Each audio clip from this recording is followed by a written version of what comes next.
Hello, and welcome to Coaching Corner with me, Tracy Forsyth.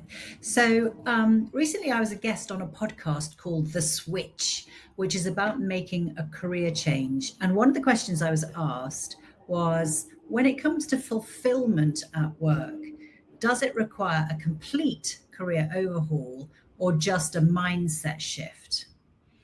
And then later in that week, I was catching up with season 3 of Ted Lasso on Apple TV. And there was a brilliant moment where May, the pub landlady, says, I think it was to Rebecca, for some, to Keely. Yeah. For some, it's better to follow your own gut than to pretend to be excited by somebody else's. I thought that was brilliant. So both the question and May's maxim really got me thinking. And I think both really require awareness of what you are doing and why, the what and the why. Why? Because, I think so many people rise through the ranks or climb a career ladder because it's the next obvious step. And, it's the next step to success at that company or success in that industry. And we can so often be so busy doing that we don't really look at where we're going or question it. We may, have at times a slight dissatisfaction, feeling about our jobs, but we're far too busy living and working to think about it that much. So we're not really aware of what we're doing and why. And I think you can happily do this. I think many people do. Many of the people that I work with have done that. And I'm sure I have at certain times. But what happens is that the ladder runs out of rungs for you to climb. Or these days, the ladder is pulled out from under your feet in the form of industry change or restructures, redundancy, and so on. So when we think back if I bring us back to the awareness of the what and the why, for me, fulfillment, whether you're in a job, wanting to make a change, fulfillment is doing the things that energize you, spark joy, make you feel excited about the day ahead when you see your diary. So that's the what bit. And then, the why bit is really thinking about or really knowing that what you're doing is resulting in something that you find satisfying, purposeful, meaningful. So, for example, when I was a producer director, one of the happiest times in my life, I loved creating little films from start to finish, interviewing contributors, going all over the world, seeing things that I'd never normally see. So that was all the kind of what.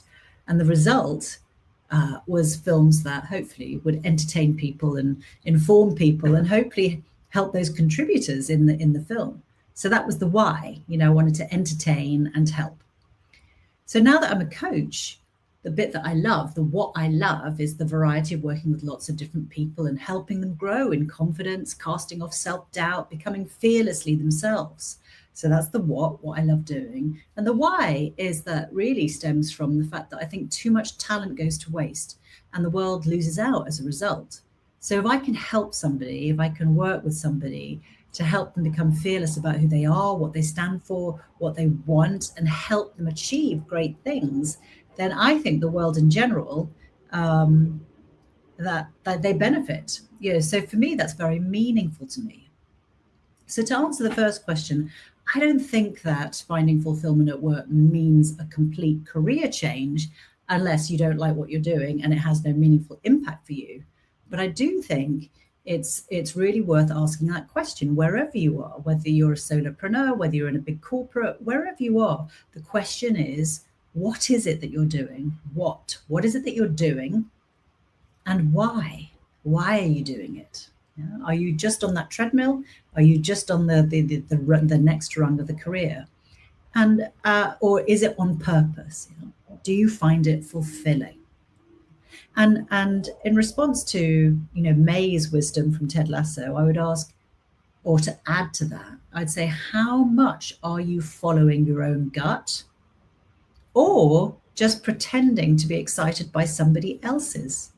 And I think this goes to sort of all the studies about high-performing teams, is that high-performing teams are motivated by the mission. They're connected to the purpose of the company. So ask yourself that, am I following my own gut? Am I pretending to be excited by somebody else's, or actually where I'm working, am I genuinely excited by it? So what does your gut say? If you've never really kind of stopped to think about it, what is your gut saying to you? And what would life look like if you find that you're not following your gut? What would it look like if you did follow it? So as always, my motto is to be fearlessly you. And if you don't know how to do that, then join me on the Fast Track to Fearless for any number of my free resources or courses, or just contact me and let's see if I can help. All right, take care. See you next week.